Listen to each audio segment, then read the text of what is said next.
un second acte que l'homme ne peut produire, celui d'annihiler une réalité, qu'il peut cependant là encore transformer.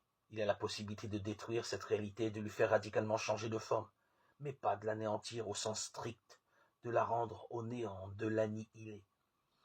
Concernant le monde, on dira que Dieu l'a créé, en l'aspirant du néant, sans qu'il y ait à l'intérieur de lui-même aucune innovation.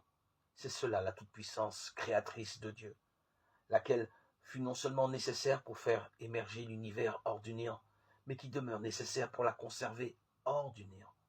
Si je suis vivant en cet instant, c'est que Dieu est présentement en train de me créer, de me tirer hors du néant.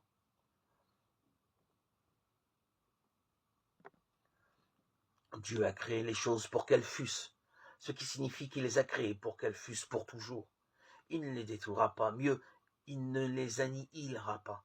Il les transformera, il donnera à l'homme de les transformer, souhaitant bien sûr que ce soit pour un bien de l'humanité et de l'univers entier.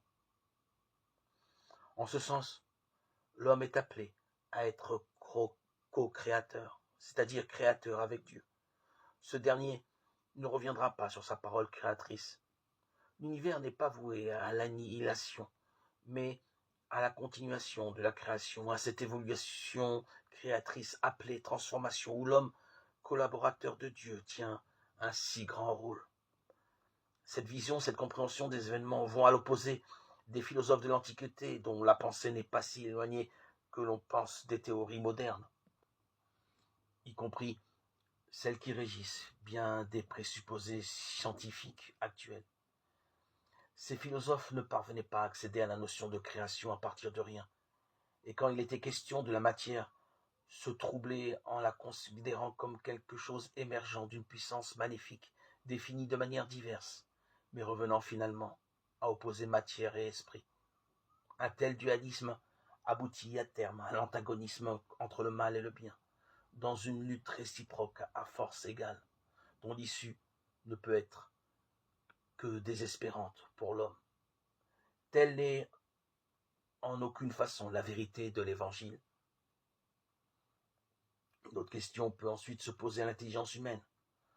En créant l'univers, Dieu attend-il un quelconque gain à son propre profit? Aucunement. Il n'en attendra qu'un bien pour cette création dans la mesure où elle se met en marche vers lui. Il s'agit d'un plus grand bénéfice pour elle, jamais pour lui, car cela est impossible.